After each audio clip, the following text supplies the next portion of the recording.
This Chalks 94.5 podcast is brought to you by Millennium Satellite and Video. Log on to msbnow.com. TV excellence everywhere. That's Millennium. McElroy and Cubelic in the morning starts now. Let's turn it up a little bit. It's up. How many holes are you going to punch in the wall today? 17. Over. Have I told you about these headphones? As someone that has his own headphone issues, I'm a little more concerned with my circumstances than your circumstances. No, because now I have to go Google how to deactivate voice activation. Ooh. So these Sony headphones have some kind of voice activation system that randomly turns on. All right, in the app, navigate the sound toggle, specifically speak to chat figure models on the WH1000XM4. Just tell me how to turn it off. Hold 2 fingers to the sensor until you hear speak to chat deactivated. She's not saying it. So what happens is when I talk, the headphones turn off. You sure it's that side? Shouldn't maybe not the other? Because I've done it 100 times. So I can't hear what you guys say because when I start to talk, they turn off. Oh. That's what you get for buying Sony. Oh, boy. Now it's Sony's fault. Let's welcome in Cory Reamer to the show, who I will not be able to hear because my headphones will turn off every time I speak. Let's go. I should allow McElroy to conduct the interview. That's the way it's going to go. But I'm just negative, and I just don't like people. 100%. That's where we are today. I've always thought that. Cory, how are you doing? That's a reputation around everywhere. Everybody knows that. Everybody knows that. No doubt. Yeah. Just don't like people. Absolutely. Just don't like it. Salty. He's salty. Salt block. Something positive, though, that you have to inform the listeners of is your role with Alabama football this fall. What's that going to be? Yeah, absolutely. Looking forward to it. Going to join Chris Stewart, Tyler Watts, and the rest of the Crimson Tide Sports Network as the sideline reporter for the radio. So it's been a part of the group for a couple years doing some Monday night shows and a few other fill-in spots, but got a permanent role taking care of that this year. Looking forward to it. It should be pretty exciting. I know it's ran into you and the other day at dinner and immediately started asking some questions on how to actually do this. Done it once, but it was a fire drill. And if you were watching me the entire time at the Texas game, which most people weren't because it's radio, but I was lost as a ball in high grass. It was trying to figure out where to stand, what to do. I don't know what to do with my hands, but looking forward to this. This is going to be fun. I think you're going to be awesome at it, and I think it's going to be great having a little bit of a defensive perspective on it. And then I don't think anybody else would agree more that having extra football acumen on the field only makes the broadcast better. So I'm excited to hear that, and I know Alabama fans will love to hear it too. But as you and I discussed, you have to be a little bit careful because your vantage point, not always what you want from that part of the field. Yeah, absolutely. I think that's the hardest part is where do you go stand? Where do I need to be trying to navigate? Where am I allowed to go? They kind of just threw me out there the first time, and I didn't know what the rules were. Where on the field can you go roam and make sure you've got a good vantage point? So, bear with me the first couple games. Hopefully we'll get it figured out and be able to provide some sort of an insight of what we see. But it should be fun. This is a good group.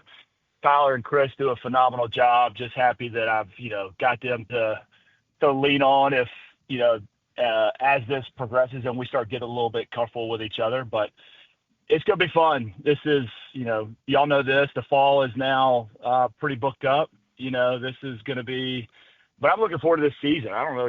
I know y'all talked about it a ton. Especially from the Alabama side, I've got a lot of excitement around what this team's going to be, and I think it's going to be a fun year to be a part of. It'll be a really fun year, bud. You're going to do awesome. You're going to love it. It's so fun, man. Nothing better than calling games. That's for sure. And being on the sideline, dude, for sure. I've always been jealous of Cole. I mean, the sideline, while in September is a little less comfortable than October, November, it's going to be terrific, and you'll give a great vantage point. What do you think, Cory, are going to be some of your biggest priorities while on the sideline? Kind of watching players, watching coaches, watching scheme. Where do you think your eyes are going to navigate early in the season? Yeah, I think the biggest thing is just trying to figure out exactly this defensive scheme. It was a lot easier to go out there when you've got Coach Saban's defense to be able to dissect from Alabama's defensive side of the ball exactly what they're trying to do. You can pick up on what fire zone, cover 2, cover 3, give your insight on where the edge support is supposed to be in the run game. Now you've got to learn a little bit about what Kane Womack's trying to do. Completely different, a lot less man coverage on the outsides, a lot more zone, and different position names. I think that's the biggest thing early on is getting comfortable with what this Alabama defense is supposed to be doing, or where all the weaknesses in this defense are that you're having to protect. Getting comfortable with their lingo a little bit so that you can translate it as well as possible to the audience who's listening on the radio. That's the hardest part, is trying to draw up that picture and give them a visual that they can see while they're listening. That's definitely going to be the challenge early on, but going to try to get down there a couple of times before the season starts and have some conversations and get to watch a little bit and get comfortable with these guys. I don't know about y'all, and the good news is for this Alabama team, there's a ton of guys that are returning, which is great for me. There's names that are not – there's going to be new names, obviously, but I was talking about this with somebody else, in this industry now, you've got so many guys that the roster changes and turnover so much, in the off season with the transfer portal, that it's almost impossible to keep up with who your guys are, until you get a couple games into the season. You've heard these names for years before they become starters and jump on the field, but now, you got 3 or 4 guys that are out there that are coming from all these different schools that you've never heard their names before. So I think that's going to be the most difficult part, is just keeping up with what the roster looks like. Cory Reamer joining us on the Higginbotham Hotline. You'll hear him on sidelines for Alabama football broadcasts this fall. You kind of alluded to it there, some of the differences in what you guys ran under Saban and now what this Alabama defense will be running under Kane Womack. What's a little bit different that you like? What's something that you've noticed that you're like, man, I like the way they do that? Like that would have been cool to kind of run things that way or operate that way. Well, I think conceptually the biggest thing is, Coach Saban was always known for putting in defenses that were extremely complicated. He wanted to pattern match. He wanted to have checks for every offensive check that we saw. Any formation change, we always had a couple different plays that were, in the holster that we could call if they gave us, even if they shifted to different looks. I think Kane Womack does that too, but he does it in a way. His philosophy is more of let's keep it as simple as we possibly can for our guys, where we make it look like it's confusing to an opposing offense. They're not real sure what we're in, but the concepts are a little bit easier where you can go out there and play fast. There was a special teams coordinator in New York who that was his infamous saying. He's like, the great thing about special teams is it's simple. Those guys can go out there and be athletes. They don't have to think too much and go play fast. And I think Kane Womack's goal is that. Let's let these guys go out there. They're phenomenal athletes. Let's make them go out there and just play football as fast as they possibly can. And if there are mistakes, they're doing it at full speed, and you can kind of make up for that. If you're out there thinking too much, you're going to be half a step behind, and then gaps open up and holes open up in the defense. And I think that was a lot of the struggles for a lot of the younger guys as they would come into Tuscaloosa under Coach Saban and Kirby, is just trying to pick up on the play calls and the concepts of what that defense was supposed to be. They couldn't go out there and play at full speed, and it took them a while to get adjusted to it. And I think Kane's philosophy is let's go out there and let's go make it as simple as possible. They don't have to think too much, go play fast. Looking at just kind of Kalen's approach, and I know you haven't been around him a ton. I know you haven't been around Coach Womack a ton either. But just knowing how you played for Coach and how different the approach is now, how the modern day player is different as well. What have you picked up from the conversations you've had with Kalen and or the experience you've had being around him? Yeah, I think first of all, he's a genuine guy. I think if you don't know, if you don't see him outside of what you see in the media, he's pretty laid back. he's kind of, he is a genuinely nice guy, cares about these guys, and I think that is a different approach from a coaching standpoint. Not that Coach Saban didn't care about us, but his attitude towards us was different. He was trying to get the best out of us, and I think there's multiple ways to skin that cat, and Kalen DeBoer does a good job of caring for these guys and really encouraging them to go out there and play fast. You see him on the practice field, though. He gets after him. He lights him up, too. He's got high expectations. And, that's I haven't been around him a ton to really get to interact with him and see a ton of his time with the players. But from the little bit I've seen, it's kind of what I'm picking up. And these guys love playing for him. I think with all the extra elements that are in play with football today, it's kind of how you have to be a coach, which is different than when you and I were there and when Cole was there. There's a lot of easy outs for these players, and trying to develop these guys as individuals and as football players at a time just takes a whole lot different touch. And but he's figured it out. His record speaks for himself. I know last year was a little bit disappointing from an overall record standpoint, but I kind of think of it as the same way as when Coach Saban showed up. Even though the roster looks completely different in terms of how many 5-stars and 4-stars Coach DeBoer inherited, it's still, you got to have buy-in from these guys and what your system is and the beliefs and the values that you're trying to implement on your team. And even though these players are good, doesn't mean that they're, they signed up for Coach Saban. And there's a lot of guys that might not have been excited to be with the new staff, and takes a year to kind of figure out what that looks like. And some guys move on, and now you've got your second year.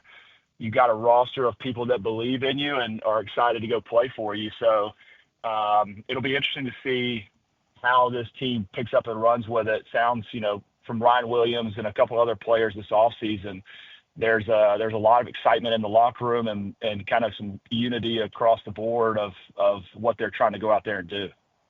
So what is your ultimate expectation? Greg thinks this could be the best secondary in college football. Thinks this defense could take huge steps this year. Are you kind of in line with that? Yeah, I am. I think this is one of the best linebacking cores that we've had in a really long time across the board. Not just the first four guys, but I think the two deep, especially on the inside, could be some of the best that we've seen, and they're just different. It's not Rolando McClain and Dante Hightower back there. Even though these guys are bigger than some of the guys that we've had in the past, they're still able to move and play in coverage at a really high rate. But I'm excited to see what Deontay Lawson does this year. A guy that's been a leader of this team. He's a phenomenal athlete. He's fun to watch. I'm excited to see what Clay Russaw does. I think this year, different from what we had, last year we didn't have a ton of success of getting a lot of pressure off the edge. And I think that the secondary, though, made up for that by how many turnovers they were able to create. I'm expecting to see a lot more pressure on quarterbacks from this group. And you've got a couple transfers that come in, and Hill Green, that's going to be a guy that is fighting for a starting job as well. Some new names around there, but really pumped to see Bray Hubbard. Talked to Freddie Roach and Josh Chapman the other day, and they were speaking so highly of Bray Hubbard, of what he's been able to do. He's a guy that just goes out there and grinds. Has earned his role as a starter. But Keon Sabb coming back.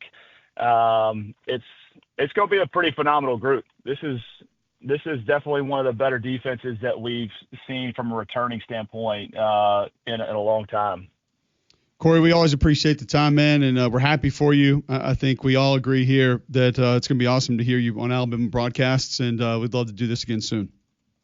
Yeah, man, and good news is I did find out last night they're going to allow me to wear some shorts on the sideline for the Florida State game, which is good. I hate it for you wherever you're going to be your first week if you got to be in pants, but it's not going to be shorts. That was a massive win. That's huge. I'll be in shorts. It's massive. That is gigantic. Enjoy, guys. All right, good to talk to y'all. Cory Reamer, new sideline reporter for Alabama Football Radio broadcast, joining us on the Higginbotham Hotline. He'll be great, G-Mac. It'll be fun to hear him. It'll be great. I'm looking forward to it. I'm happy for him. It's going to be fun for him to get back out there. The sideline is where all the action is, so it's cool to get that vantage point. I know he'll give a great experience for the fans that'll be listening to him. I don't think there's any doubt. All right, continue your feedback, 800-239-9569. Tweet in at Mac and Cube. Going to continue going around the SEC. Before we do that, I'll tell you about your CBD store. If you're having some issues with arthritis or anxiety, or if your pet is also. I've had multiple pets in my household getting older, having trouble getting around, and treats from your CBD store has been able to help them. Anxiety, if the doorbell rings or you get the storms that come in, they can help your pets there. They can also help you there. Better focus throughout the course of your day. Better sleep at night. Your CBD store has products that can help with this. They have 3 locations to help you. Highway 280 by Bailey Brothers, 150 by the Cajun Cleaver, Trussville just off 459. First company to have USDA certified organic oil supplements. Yes, they are open, regardless of what you may have heard about other places in and around Birmingham and Alabama. Largest brick and mortar CBD retailer in the world. Go check them out today. Tell them you heard about them right here on Mac and Cube, your CBD store where good health hits home. All right, back to go around the Southeastern Conference here from multiple coordinators, coaches, and players next on Jock. Go inside Jocks 94.5 on Jocks TV. Morning Jocks, Mac and Cube, 3-man front video simulcasts are presented by Bill Smith Buick GMC and Game Day Men's Health. Watch on the Jocks mobile app and YouTube by searching Jocks 94.5 TV. A lot of conversation in our previous segment about Kane Womack, Alabama defensive coordinator, with Cory Reamer, who's going to be on sidelines for Alabama football this fall. We'll hear from Kane Womack. We'll hear from DJ Durkin, Kirby Smart, Mike Bobo, all here in just a moment. First, I'll tell you about Gusty Gouls and the Gusty Gouls Group. If you're looking to get into a new home, there are a couple of reasons that it's a no-brainer to call Gusty Gouls and the Gusty Gouls Group. First, serve more than 3,000 home buyers and sellers in the greater Birmingham area. It's that easy. Since 2012, Gusty Gouls Group recognized both nationally and locally as Greater Birmingham, Alabama's #1 team in homes sold. They're brokered by eXp Realty, over 850 5-star Google reviews. If you need a new home in Central Alabama, or you want top dollar for your home and want to put it on the market, it's got to be the Gusty Gouls Group. Go to GustyGoulsGroup.com today. Find out what they can do for you, or call 205-542-1996. That's 205-542-1996. Better yet, just Google Gusty Gouls Group and see what people are saying. All right, Kane Womack, Alabama defensive coordinator, on if there's real concern for him about the lack of turnovers that his defense has caused in fall camp. I don't know what the exact number is out there, but I think our offense is doing a fantastic job of taking care of the football. It was an emphasis coming out of last season that we had to do a better job as a team taking care of the football and creating takeaways. Certainly, we were able to do that a year ago. They're making it more difficult on us. When the bullets are flying and it's live and you can affect a quarterback, that's always the indication of how we'll do. So I feel good about where we are defensively there. Sounds to me, Greg, like what Kane Womack is saying is it's practice, guys. We can't hit the quarterback. Talking about practice. Not a game. Not a game. Not a game. Don't need a game. Practice. Talking about practice. We can't hit the quarterback. We are limited in what we can actually do, even approaching him. So therefore, that limits us with how we would normally cause a lot of turnovers. Therefore, I'm not concerned about it. I think it's time to panic. Might be. You know what? I know what we should do. Just cancel the season. Probably. This is great. This is a good thing. I wouldn't be too worried about it. We have looked at this offense for a while now, and we have looked at the quarterback play and the inconsistencies of last year. And not that Jalen was like super turnover prone. He wasn't. I thought Jalen actually did a pretty good job throughout the course of his career, making sure he took care of the football. Now, when they came in bunches. Texas, of course, being one from 2 years ago. Last year against Vanderbilt, there were a couple there. There were a few, but that's threw an end zone and pick in the end zone against Tennessee. There were a few, but not like wasn't like a huge concern. I don't remember last year this being a focal point. Like, how many did they have last fall camp? I don't have the statistics on that. I know they had 28 in the season. And I'll say this, not many people have seen the tape. Yeah. I wouldn't worry about it. Like you said, it's hard to affect the quarterback when he has a black jersey. How would someone even know to ask this, though? I don't know. Do you think he said maybe we haven't had any interceptions and somebody followed up? I don't know. Like, how do people don't even know how many you've had or not had? Maybe the offense was bragging about it and people heard him. I don't know. Yes, because they said, it's been a storyline that there's only been Ty has one and there's only been like 4 3 total. turnovers. Yeah. There were 12 in the spring or whatever, and there were 3 here in fall.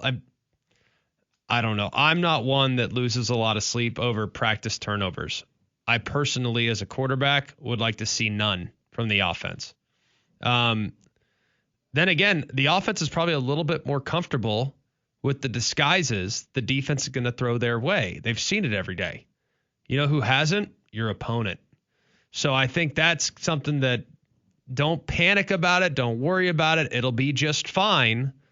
But still interesting nonetheless that the offense has done such a good job taking care of the football against a defense that is so prone to turning people over. So I'd be thrilled under these circumstances. Always love hearing this too. Kane Womack on what he has seen from now named starting quarterback Ty Simpson in fall camp.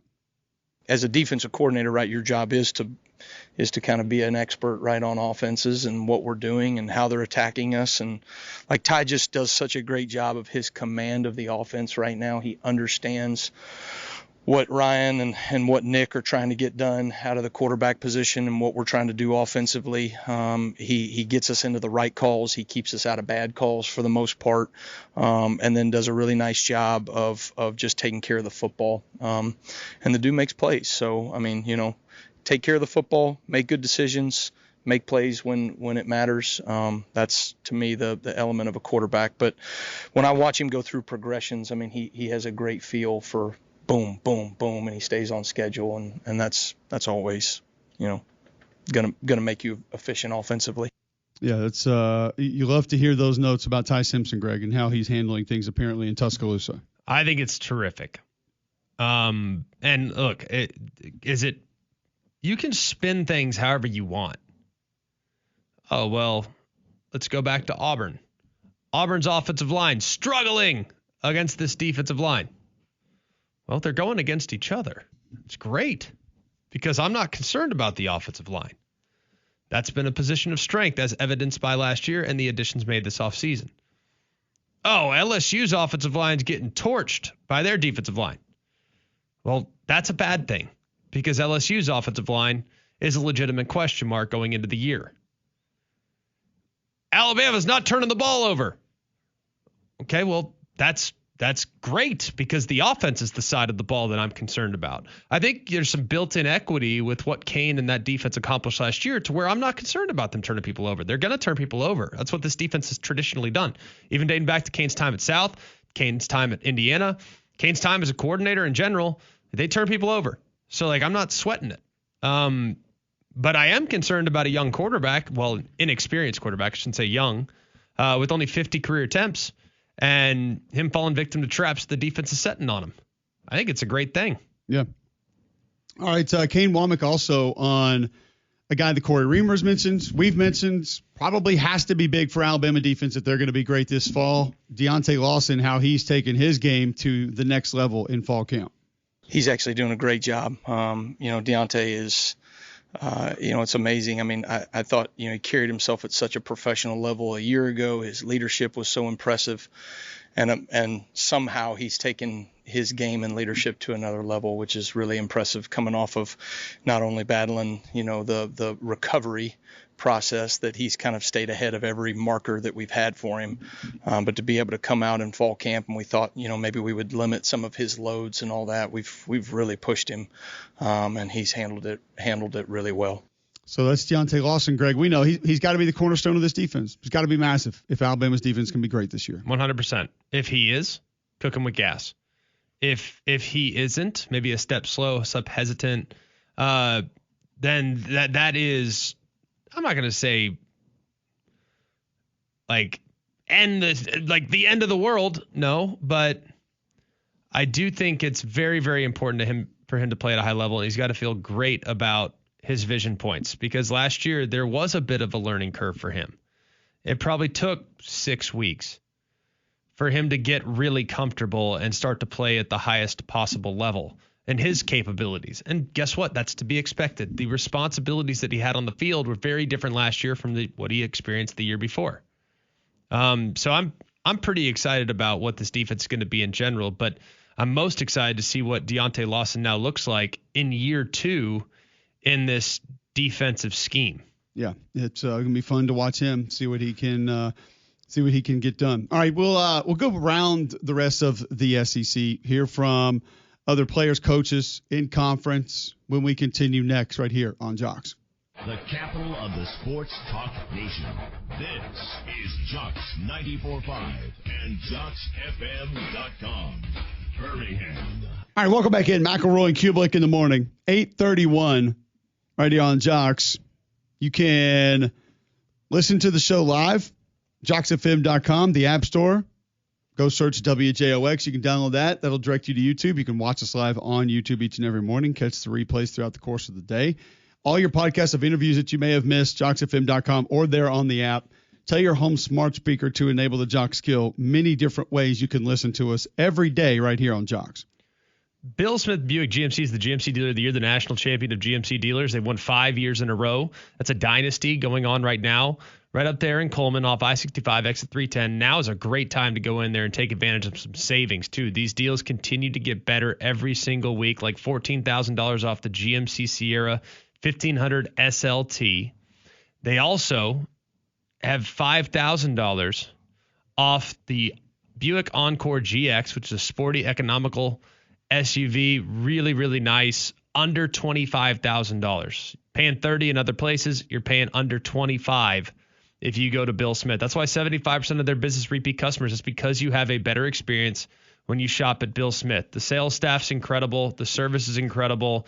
Andy Cole and Jonathan Yeager have built a culture of just tremendous service. So always appreciate those guys. I'm a repeat customer. I think you will be too. Take the short drive up to Coleman and be glad you did. You can also shop online, have it delivered right to your driveway at Bill Smith Buick, GMC.com. All right, let's continue around the Southeastern Conference. Georgia offensive coordinator Mike Bobo. Greg, we've had this discussion of that we think it could be going back towards ground and pound this year for the Dogs. Mike Bobo saying that could be possible.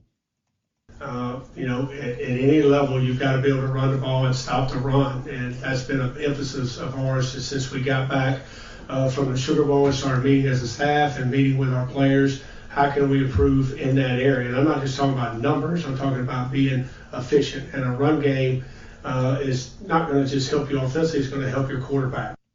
So we know running the football opens up everything. We've said this about Auburn. You asked me why the offensive line I thought was the most important part of fall practice for the Tigers, and it was everything else that it opens up. Makes life easier on your defense. You can control the football, second and shorter, regardless of who's calling the play. Get you in better situations. It helps you control games and how they operate and how they go, field position. I think that helps everything. Like Coach Bobo said there, Greg, it opens the door for you to be – it's a lot easier for you to be better in a lot of areas when you can run the ball. Well, answer me this. How committed were they to running the football last year, and how much of that had to do with inconsistencies along the offensive line and a lack of depth at running back? Yeah, I think the O-line consistencies played into that for sure. I don't think there's any doubt. But did running back depth have anything to do with it? Yeah, especially when the one you were going to potentially have to lean on couldn't hold on to the ball. I mean, that was a problem, right? Well, at least for a little bit. I think he got better as the season went along. But in the one game it felt like they really tried to run the football, Clemson, they ran it.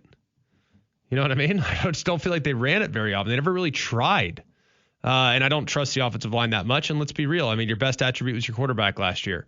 I know people don't want to acknowledge that, but Carson Beck was not the problem last year. Now, he didn't have his best stuff in a couple games, but he's pretty dang good college quarterback. So, and I think a lot of teams would take him. So, I don't know. That's kind of my big question is, did they get away from the run game because of, one, a lack of depth at running back, two, a lack of consistency along the offensive line, or three, just a philosophical adjustment to what they now are? Those are the three questions I have, and I don't know the answer to those. If it's the third answer, then we got problems. If it's the first two, hopefully those can get resolved with new personnel this year. All right, let's go back to that discussion point, the offensive line. Kirby Smart, Georgia head coach, on what he's seen from that group and wants to see the rest of fall practice. Yeah, I want to continue to see an identity of toughness, physical, setting the edges in the run game, denting the defense, and it's what we have to be, and we need to have a great run game to, number one, help our quarterback, relieve third and longs, feature backs, and then utilize play action. So those guys are working really hard. I've been pleased with the group. They continue to work hard and do what we need to do. We'll be where we need to be. All right, so that's Kirby Smart just on where he wants his group to be up front on that offensive line. And just the last scrimmage Georgia had overall, Georgia head coach's thoughts on how that went. They're really competitive drives, several long drives. I was pleased with the effort for the first scrimmage. We didn't tackle exactly great, which is the first time we really tackled live. We've done a little more live tackling than we have in the past, so we did do some prior to the scrimmage. But I was really pleased with the effort on special teams. I think that's where we set ourselves apart in scrimmages, because we do the special teams within the scrimmage, and we didn't have, we have guys competing for spots on those units, and I thought they competed really hard. So I was pleased. Some silly procedural penalties both ways, but pleased with the effort of both groups. Are just not where we need to be yet. The special teams update on Mac and Cube that you didn't know you needed. You just got right there. And that he does it inside the scrimmage. Just change everything right there in the middle of scrimmage, which is always easy because special teams usually on their own field anyway. Always. Just get them there at the stadium when you're at the practice field. They're at the practice field and you're at the stadium. So they can do whatever they want. You can adjust the whole thing. All of it. Let's go to College Station, Texas. Colin Klein, offensive coordinator for the Texas A&M Aggies. His thoughts on the Aggies' most recent scrimmage. First and foremost, I thought our operational tempo was really, really good through all the units, through all the different substitutions. I thought the mentality start to finish in the scrimmage was a really, really good step in the right direction. I think our penalties and procedures and turnovers were down. There were some things situationally that we got to improve at, but again, I thought was some really, really good learning and really, really good experience there. I thought our guys competed and played really hard, and we're really, I think we had more explosive plays in that scrimmage than we've had since we've been here. And I think they were getting excited with each other, watching each other make big explosive plays, and I think that was really, really cool to see. All right, so it doesn't sound super important or critical, Greg, but I love hearing a coordinator say that things along with the operation are going well. You're not having delay games. You're not having the wrong personnel grouping in there. You're not having people lined up on the wrong side of the football, and you got to flip them with 2 seconds left on the play clock. Marcel Reed, in my opinion, I'm not as high as some other folks, has a little bit of ways to go. But if he's out there operating the offense that way, that's a massive head start for him and for Texas A&M. Massive. And when you look at kind of A&M in general this year, they're not going to be a team that has a lot of negative plays, right? They kind of feel like for them to be a good football team this year, the operation's going to be clean. They're going to be a team that stays on schedule. They're going to be a team that doesn't make mistakes. For them to reach their ceiling, that's where they have to live.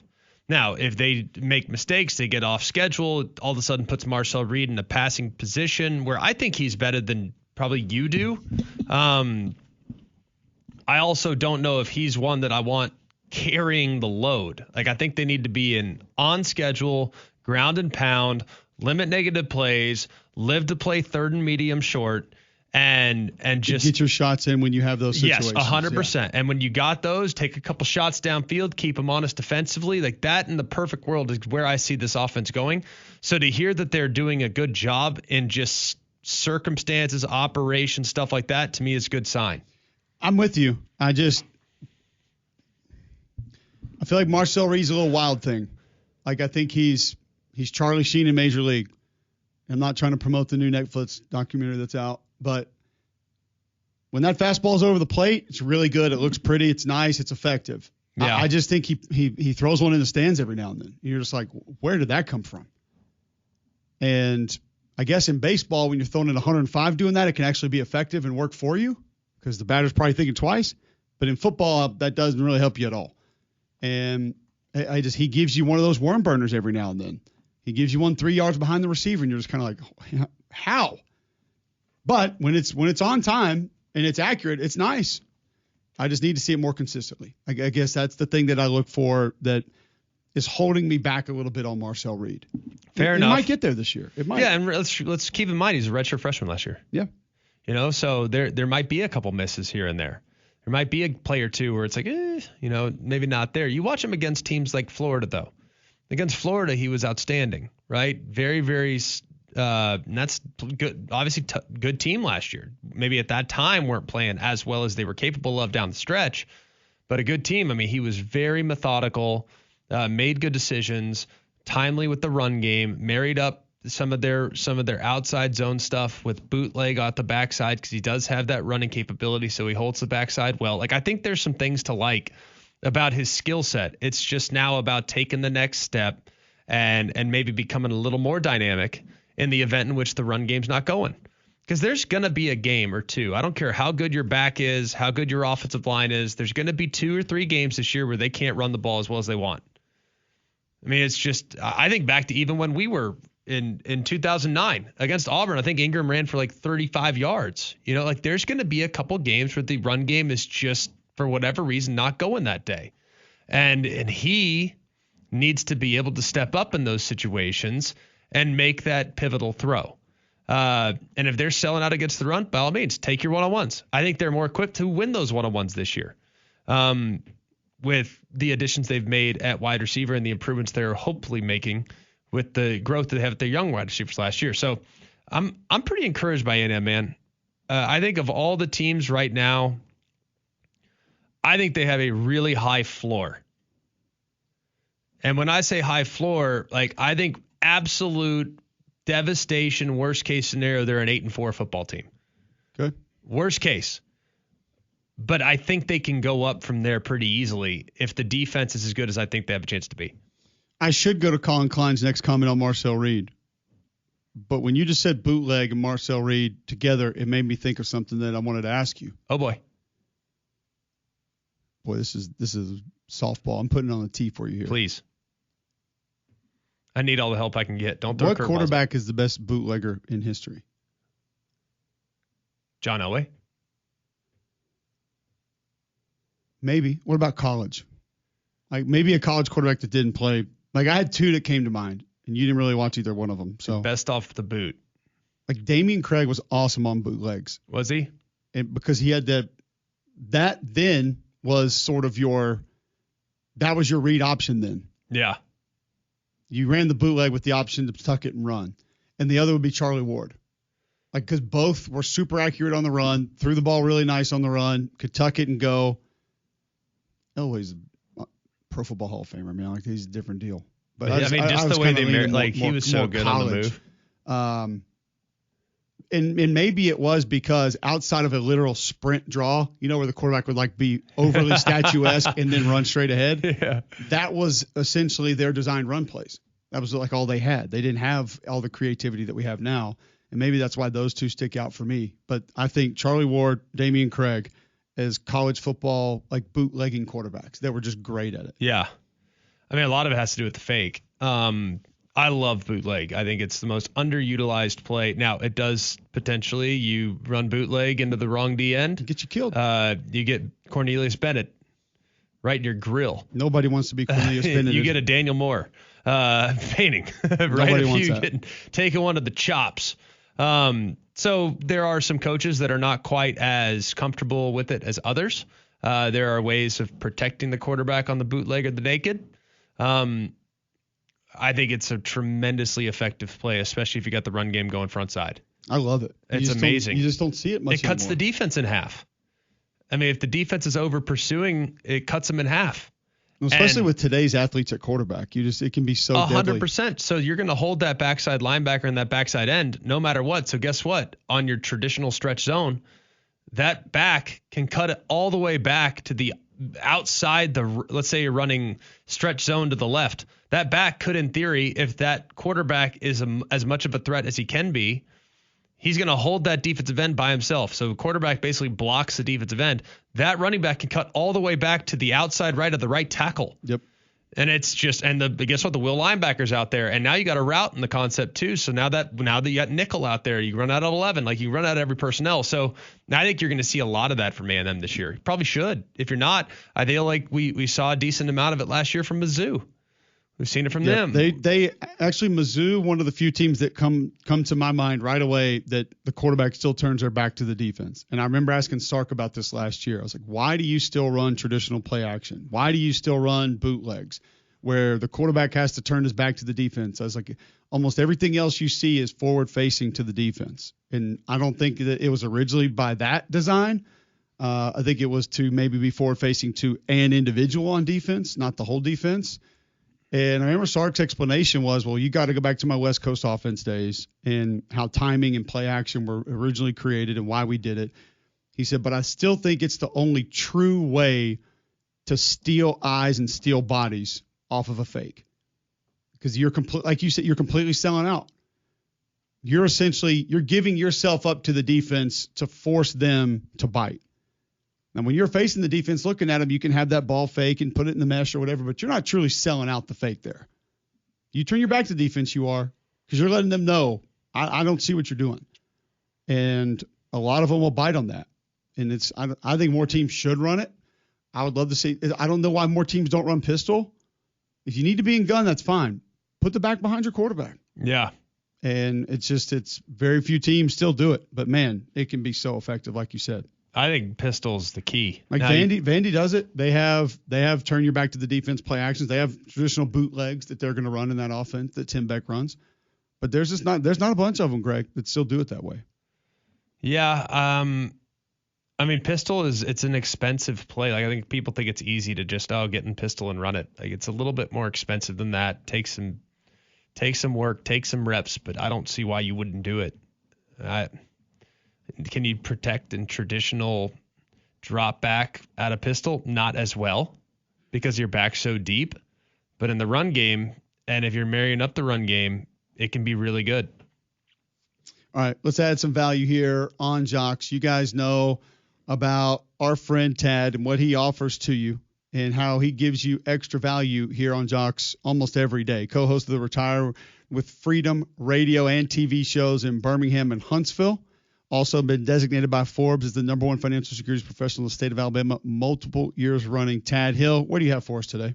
What I'd like to talk about today are two very specific retirement planning challenges that most people are going to have these days. And that is, when do you take Social Security? When is the right time for you to do it, your spouse to do it? And also, do you have a pension decision to make?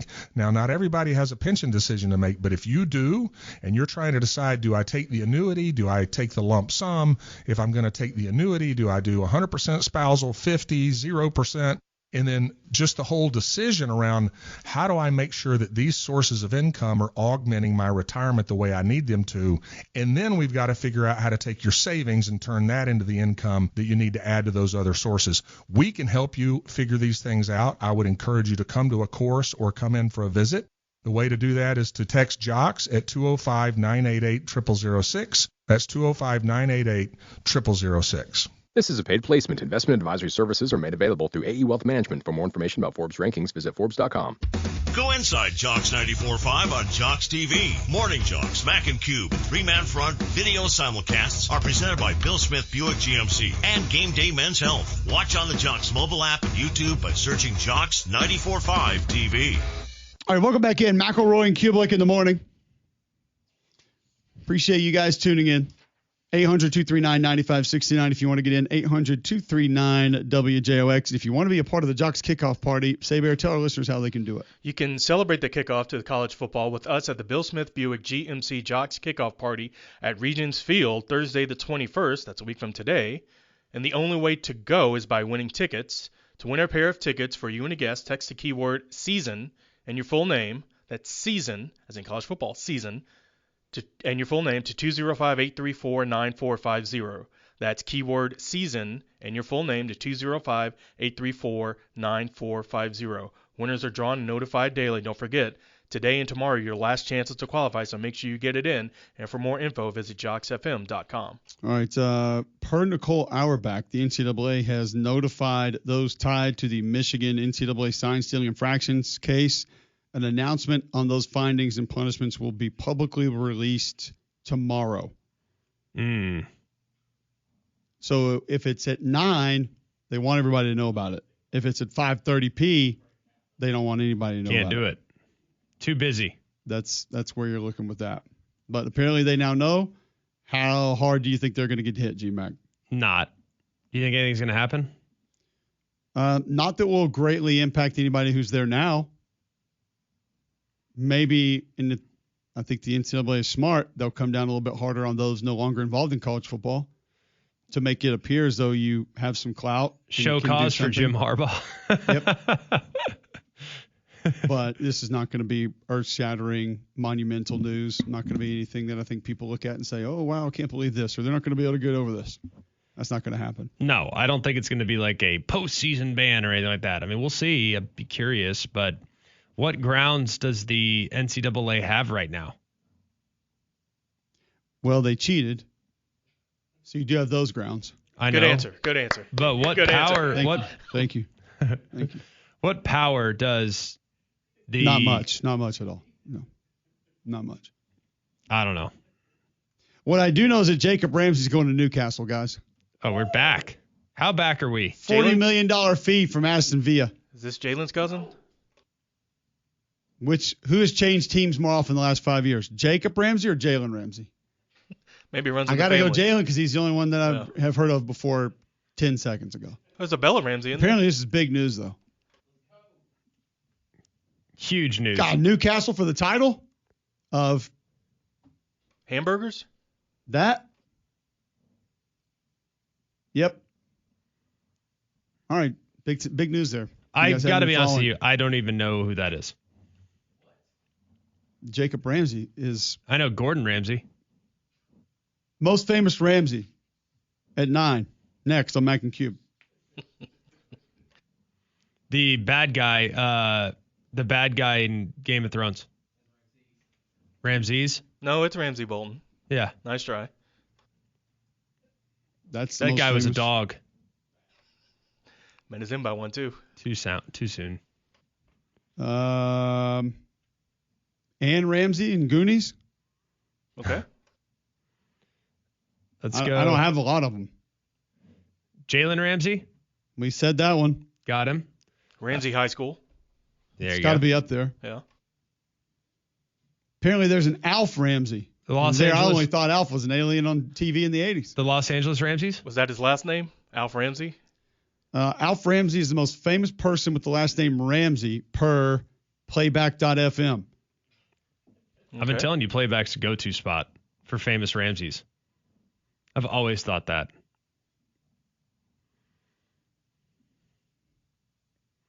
He was an association football manager. Also association football player. It's like being. He worked for the Birmingham City FC, and we didn't even know who he was? I don't think it's our city. Guy sounds like a Steel City legend. A Magic City Mountain. And we didn't even know him. We had one of those. It was putt-putt. God, I miss putt-putt sometimes. It's back, baby. I do like the indoor putt-putts you get at some of the malls that are hanging on for dear life. It's good in the summer. It's great. You just get in there and play and don't have to worry about the heat. 100%. All right, when we come back, the Coach Wimp Sanderson joins us to talk anything and everything. This is McElroy and Cubelic in the morning.